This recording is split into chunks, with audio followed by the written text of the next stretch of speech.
So hello and welcome back. एक बार फिर से स्वागत है आपका। और अभी हम लोग जो इंटरनल और एक्सटर्नल डिवीजन के बारे में बात कर रहे हैं उसके कुछ प्रॉब्लम्स के बारे में बात करेंगे। अब हमसे सवाल पूछा गया है कि मान लीजिए आपके पास P और Q ये दो पॉइंट हैं और एक लाइन को फॉर्म कर रहे हैं। तो अगर हम इसके बीच में कुछ सेक्शंस बनाएं तो P के बाद यहाँ पर A और B ये दो पॉइंट और हैं जिनकी खास बात ये है कि ए पॉइंट जो है उसके हिसाब से अगर हम ए पॉइंट को लें तो ए पॉइंट क्या करता है, ये पी से ए की दूरी को मान लो 1 रेशियो है और ए से लेकर के क्यू तक की दूरी है उसको 2 में डिवाइड कर देता है। और अगर हम बी पॉइंट को लें तो बी जो है पी से लेके बी की दूरी को 2 में और बी से लेके क्यू की दूरी को 1 में बांट देता है। तो इस तरह से हमारे पास जो ए और बी है ये क्या कर रहे हैं, ये ट्राइसेक्शन कर रहे हैं। तो हम लोग बात कर रहे हैं ट्राइसेक्शन के इशू को, जहाँ पर हमारे जो पॉइंट हैं वो पूरी लाइन को तीन हिस्सों मतलब तीन बराबर भागों में बांट रहे हैं।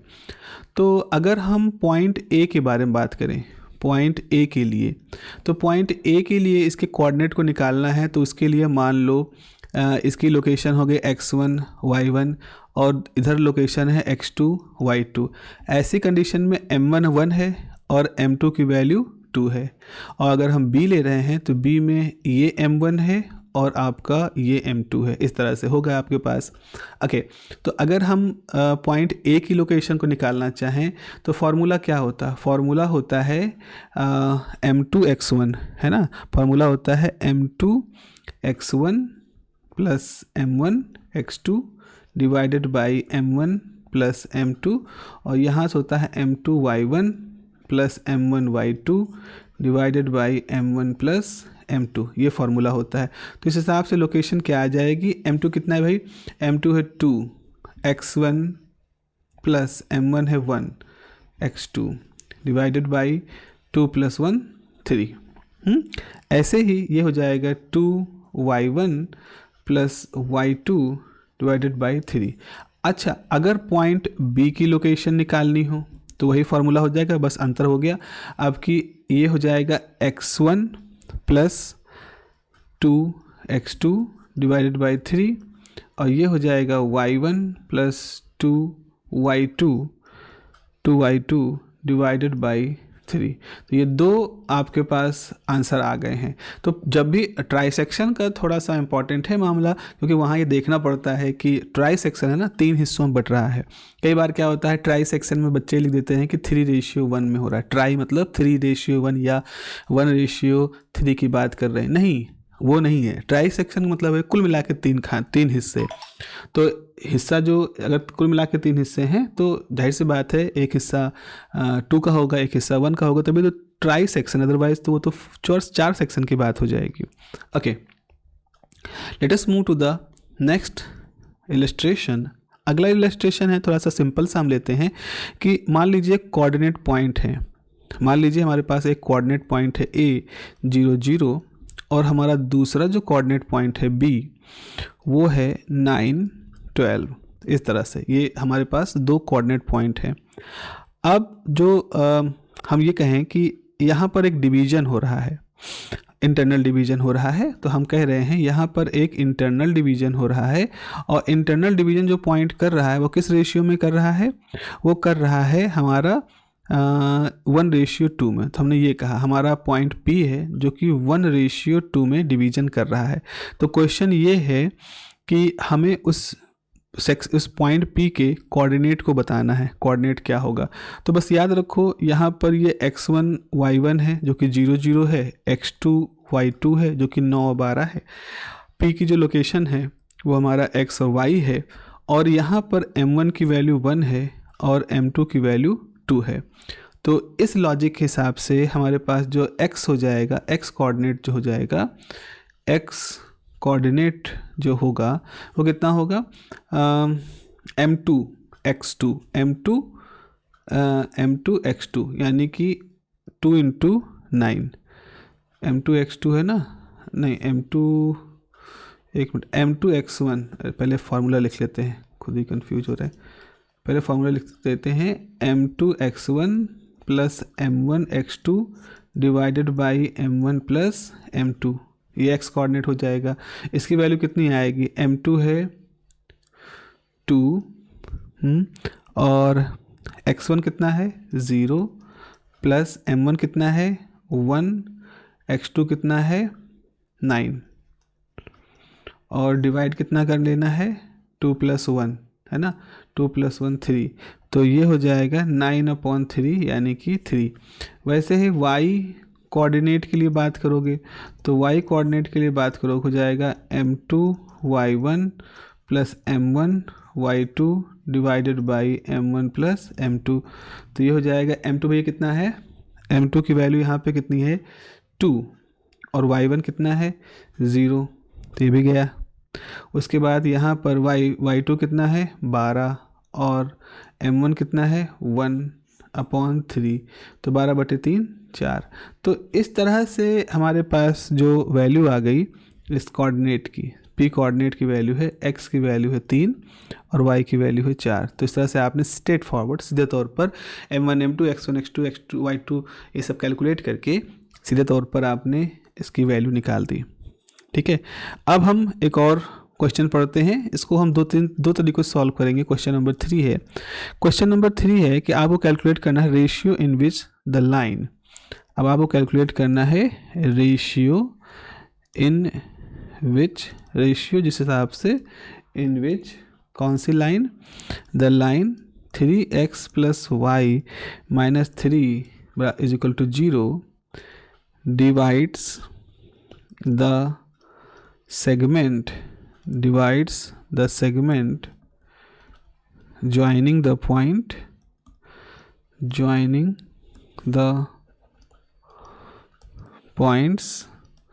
1 3 and 2 7।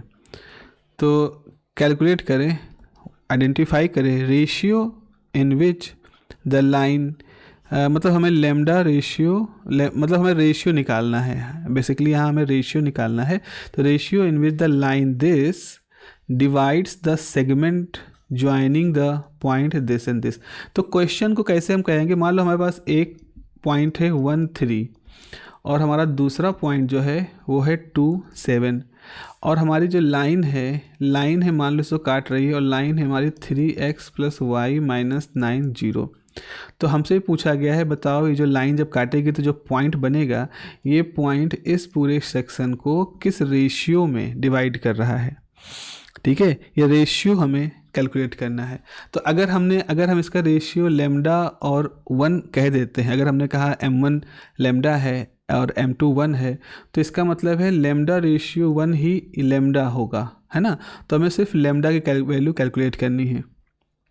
तो इस चीज़ को अब देखते हैं, इसको हमें कैलकुलेट करना है तो देखते हैं कैसे करते हैं। तो बेसिकली आप समझ गए हो लॉजिक कि हमें लेमडा कैलकुलेट करना है, क्योंकि अगर हम रेशियो लेमडा और रेशियो 1 माने तो दोनों यानी m1 m2 का, अगर ये m1 है ये m2 है तो m1 m2 का रेशियो यहाँ पर क्या आ गया है लेमडा। तो देखो एक तो इसका डायरेक्ट फार्मूला है, इसका एक सोल्यूशन का एक डायरेक्ट फार्मूला है। आपने अपनी प्रॉब्लम को कैसे कन्वर्ट कर दिया, आपकी प्रॉब्लम वही हो गई कि जब एक स्ट्रेट लाइन किसी पर्टिकुलर दो पॉइंट के सेगमेंट काटती है तो रेशियो कैसे निकालते हो। तो रेशियो जो होता है उसका फार्मूला होता है -a time x1 + b time y1 + c upon a time x2 + b time y2 + c। ये हमारा फार्मूला है। कौन सा फार्मूला है, अगर कोई लाइन जो है किन्हीं दो कनेक्टिंग पॉइंट को कट कर रही हो तो। अब यहाँ पर x1 y1 इन सब की वैल्यू मालूम है, ए बी की वैल्यू मालूम है। तो यहाँ पर a कितना है, a हमारा 3 है, हमारा b कितना है, b हमारा 1 है, c कितना है, c हमारा -9 है। ऐसे ही x1 की वैल्यू कितनी है, x1 की वैल्यू 1 है, x2 की वैल्यू कितनी है 2 है, y1 की वैल्यू कितनी है 3 है और y2 की वैल्यू कितनी है 7 है। तो अब जब देखो लैम्डा बराबर क्या हो जाएगा -3 time into 1 plus 1 time into 2 -9। और अगर इसी तरह से आ गया 3 इंटू 2 प्लस b कितना है, b है 1 इंटू y2 7 और ये है -9। तो यहाँ से क्या आ जाएगा, 3 2 5, 5 -9 बटे यहाँ कितना है 7 6, 6 7 -9। तो ये हो जाएगा -4 बटे 13, 6 6 12, 12 1 13। तो 13 में से 9 गए, 13 में से 9 गए तो कितना बचेगा, 13 में से 9 गए 4, माइनस पे ही रहेगा, नहीं प्लस पे रहेगा। तो आंसर कितना आ जाएगा, यहाँ पर लेमडा की वैल्यू कितनी आ जाएगी, यहाँ लेमडा की वैल्यू आ जाएगी, एक मिनट कहीं गड़बड़ तो नहीं होगा, AX1 113, ए की वैल्यू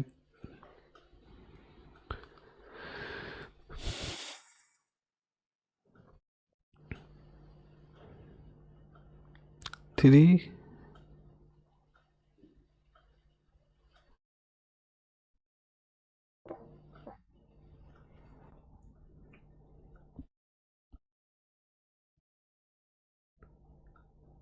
यहाँ माइनस तो रहेगा ही,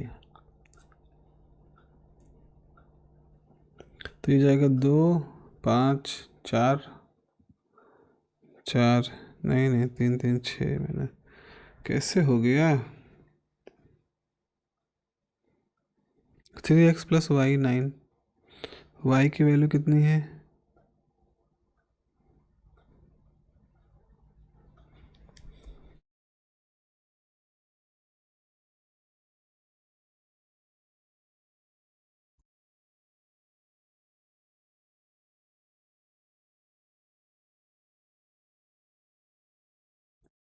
ओके। सो लेमडा की वैल्यू अब हम यहाँ पर कैलकुलेट कर रहे हैं, तो लेमडा की वैल्यू है पहले तो माइनस हो जाएगा, a की वैल्यू है 3, x1 की वैल्यू है 1, प्लस b की वैल्यू है 1 और y1 की वैल्यू है 3, तो हो जाएगा 3 -9। और यहाँ पर कितना हो जाएगा, a की वैल्यू है 3, x2 की वैल्यू कितनी है 2, प्लस b की वैल्यू है 1 और y2 की वैल्यू कितनी है 7 -9, हो जाएगा माइनस ऑफ 3 3 6, 6 में से 3 गए 6, 6 -9, यहाँ कितना है 6 और 6 और 7 13 -9। तो ये आपके पास जाएगा माइनस ऑफ -3 डिवाइडेड बाई 13 में से 9 गए 4। तो ये हो जाएगा लेमडा की वैल्यू हो जाएगी 3/4। एक तरीका तो भाई आपके पास सीधा सीधा तो ये आ गया, ये आ गया आपके पास तरीका। दूसरा तरीका क्या है जो थोड़ा सा लंबा तरीका है, वो तरीका ये कहेगा कि जो लोकेशन है इस लोकेशन का कोऑर्डिनेट क्या होगा, इस लोकेशन कोऑर्डिनेट होगा, तो ज़रा देखो इसका लोकेशन कोऑर्डिनेट कितना होगा, m1 यानी लेमडा टाइम x2 यानी कि into 2 plus x1 1 upon lambda plus 1, एक ये हो गया। और y2 कितना होगा, लेमडा टाइम x2 यानी कि 7 प्लस y1 प्लस y1 हो गया 3 लेमडा प्लस 1, ये हमारे कोऑर्डिनेट आ जाएंगे। तो आपके पास हो गया 2 lambda plus 1 upon lambda plus 1 और 7 लेमडा प्लस 3। अब आप क्या करो, ये जो कोऑर्डिनेट हैं इस पॉइंट की जो कि इसको बाई जो डिवाइड कर रहा है, अब ये वैल्यू उठा करके आप अपने मेन इक्वेशन लिख दो। तो इसको हम यहाँ पे कर रहे हैं, आपने इक्वेशन क्या लिखी थी, 3x + y - 9 = 0 है, तो 3 टाइम x की जगह पे क्या रखोगे, 2 lambda plus 1 upon lambda plus 1 plus 7 lambda plus 3 upon lambda plus 1 -9 = 0, तो जाएगा 3 × 2 lambda plus 1 plus 7 lambda plus 3 -9 × lambda plus 1 0। ठीक है, आपने जस्ट एलसीएम लेकर के इसको एक्सटेंड कर दिया है। अब देखो भाई यहाँ पर आगे क्या आ सकता है, तो 6 lambda plus 3 plus 7 lambda plus 3 -9 lambda -9 = 0। तो 7 लेमडा 6, ये कितना हो जाएगा, तो 6 6 12 1 13, 13 लेमडा -9 और यहाँ हो जाएगा 3 3 6 ये हो जाएगा 6 माइनस 9 0, तो ये कितना हो गया, ये हो जाएगा +4 लैम्डा, और ये हो जाएगा -3 बराबर 0। सो यहाँ से आपके पास आ जाएगा 4 लैम्डा -3 बराबर 0। So lambda is equal to 3/4। यहाँ से भी वही आंसर आया। तो आपने देखा, आपने दो तरीके से आंसर निकाला, लैम्डा की वैल्यू 3/4 यहाँ भी आई, लैम्डा की वैल्यू 3/4 यहाँ भी आएगी। तो ये एक जो फार्मूला डेवलप किया था ये उसके हिसाब से आई है, और दूसरा जो है जो ट्रेडिशनल तरीका है उसके हिसाब से आपके पास ये वैल्यू आई है। इस तरह से आप इस पर्टिकुलर सेक्शन को आगे कैलकुलेट कर सकते हैं। तो this is how we can calculate this lambda का नेचर। और हाँ, लेमडा की वैल्यू चूँकि पॉजिटिव है, इसका क्या मतलब है, इसका मतलब है कि जो पूरा डिवीजन है इंटरनल हुआ होगा। तो जो हम मान के चल रहे हैं डिवीजन इंटरनल है, वैसा ही यहाँ हुआ है। और अगर जो हमने मान के चले वो ना होता तो ऑटोमेटिकली ये साइन माइनस आ जाता, जिसका मतलब होता है कि हमारा डिवीजन जो है वो एक्सटर्नल है, वो इंटरनल नहीं है। Okay, this is how this section formula, division formula works.